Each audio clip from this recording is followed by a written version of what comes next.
High বন্ধুরা, শুভ সন্ধ্যা। আজকে নিজের বিবেকের তাড়নায় কিছু কথা বলতে আসলাম, যেটা না বললে আর হলো না।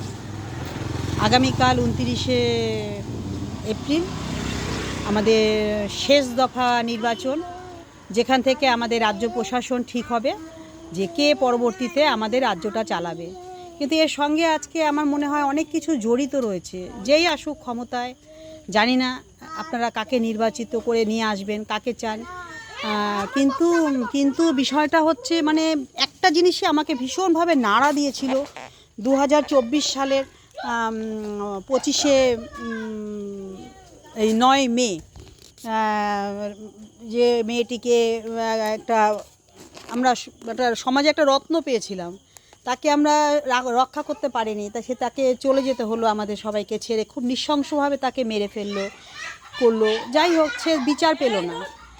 আজকে তার মা অনেক চেষ্টা করছে যে যাতে সে বিচার পায়, সঠিক বিচার পায়। একজনকে মানে পুরো বলির পাঠা করে ঢুকিয়ে দিল, যেটা সুদীপ্ত সেনটেন ওদেরকে করা হয়েছিল, যেটা ওদেরকে করে যে আমরা কিছু করিনি, এরা যা করার করেছে। এদেরকে জেলে রেখে দিয়েছিল, ছেড়ে দিল এবারে। যাই হোক, এতদিন ধরে আবার ওইখানেও দেখলাম যে ওই ছেলেটিকে আবার ঢুকিয়ে দিল, বলির পাঠা করে ওইখানে ও জেলে ছিল এতদিন ধরে, রেখে দিয়েছে।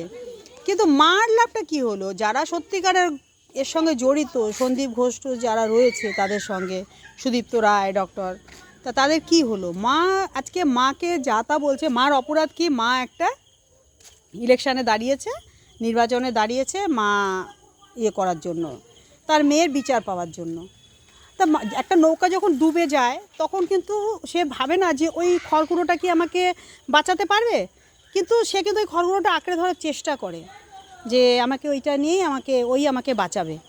তাই মারও সেই ব্যাপারটাই হয়েছে। হ্যাঁ, মানছি ওই সময় অনেকেই গাড়িটা আটকানোর চেষ্টা করেছিল, তার মেয়ের গাড়িটা যে করেছিল, কিন্তু মার কোলের থেকে নিয়ে গিয়ে পুড়িয়েও দিয়েছিল দাহ করে, সেটা কিন্তু কেউ আটকাতে পারেনি।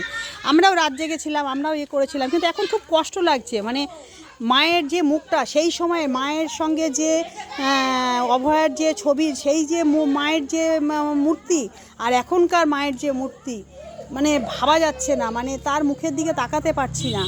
আগামীকাল 29শে এপ্রিল শেষ দফা নির্বাচন, কিন্তু বিবেকের তাড়নায় আর চুপ থাকতে পারলাম না, যে আজকে যদি না বলি আর বলা হবে না। তা চাই সত্যি, আপনারা সোদপুরবাসীর কাছে আমার একটাই কথা, সব সিট যদি নাও পায়, অন্তত আপনারা মেয়েটা, হ্যাঁ আপনারা বলবেন যে হ্যাঁ উনি কি রাজনীতির কী বোঝে? তা উনি যদি রাজনীতি না বোঝে, তাহলে পরে ওই সায়ন্তিকা, মিমি চক্রবর্তী, শুভশ্রী, ওরা কি বোঝে রাজনীতির? জুনমালিয়া কি বোঝে? উনি তো একটা শিক্ষিত মেয়েকে সমাজকে দান করেছেন, তা ওনার পেটে নিশ্চয়ই সেটা ছিল বলেই উনি দর্জি কাপড় চালিয়ে, উনিকে বলছে দর্জি কাকিমা। আরে উনি দর্জি কাকিমাকে তোমরাও করে দেখাও না, দর্জির কাজ করে তুমি করে তোমার সন্তানটাকে ওখানে ডাক্তার করে তুমি সমাজকে উপহার দাও। উনি তো সমাজকে উপহার দিয়েছিলেন। সমাজ মেয়েটিকে নিরাপত্তা দিতে পারলো, সেটা সমাজের দোষ, সেটা ওর না। আর আজকে বলছে মেয়েকে বিক্রি করে দিল, মেয়ের শরীরের দাম নিচ্ছে, করছে। কি ধরনের কথা? আমাদের সমাজটা, আমরা কোন সমাজে বাস করছি? আমরা কোথায় রয়েছি? মানে আমি এটা বুঝতে পারছি না। আর মায়ের যে ওই মুখটা আমি ভুলতে পারছি না। মানে আমার এত কষ্ট পাচ্ছি আমি। আমাদের আর আর ওই 1 তারিখে আমাদের বিনগরে বিন্দুবাসিনী মায়ের মেলা হবে, পুজো হবে। আমাদের প্রচুর আনন্দ করি আমরা এই মেলাতে। মা আসবে, মার কাছে অবশ্যই আমার প্রার্থনা থাকবে 4 তারিখে যেন অন্তত আমি টিভিটা খুলে এটা শুনতে পাই যে অভয়ের মা জিতেছে। অভয় মা কী কাজ করবে বলছে? হ্যাঁ, ওনার মেয়ের বিচার তো চাই, ক্ষমতা দরকার, বিচার চাই। তা ওনার মেয়ে যদি উনি কোনো কাজ করতে পারবে না, তাহলে জুন মালিয়া, ওই শুভশ্রী, ওরা কি করে কাজ করছে? ওরা এই রাজনীতি কী বোঝে? রাজ চক্রবর্তী রাজনীতির কী বোঝে? টিকিট ব্ল্যাক করতো। তা সে যদি টিকিট ব্ল্যাক করে সে যদি একটা রাজনীতি করতে পারে, একটা এমএলএ হতে পারে, তার মেয়ে কী করছে? একটা বিজেপির হয়ে দাঁড়িয়েছে, তাতে কি হয়েছে? অসুবিধাটা কি হয়েছে? আর টাকা, যার জীবন থেকে সব কিছু, তার টাকায় কিছু হয় না। আমি জানি আমার মেয়ের বিয়ে হয়ে গেছে, আমার টাকায় আমার কিচ্ছু হয়নি।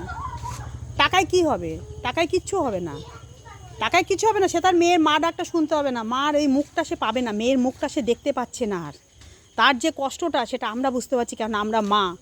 আর যে ডাইনিগুলো বলছে যে কত টাকাই হয়েছে, তার গায়ে থুতু দিচ্ছে, করছে, জানি না তাদের আদৌ সন্তান আছে কি না, কন্যা সন্তান আছে কি না, তাদের পরিবারে কেউ আছে কি না, আমি সেটাও জানি না।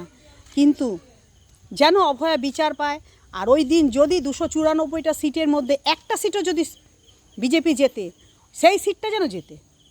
আমি চাইবো গভর্নমেন্ট পাল্টাক। আমি বিজেপি সাপোর্টে রয়েছি, কেন 5টা বছর দেখি না দিয়ে, এর থেকে তো নতুন কিছু হবে না।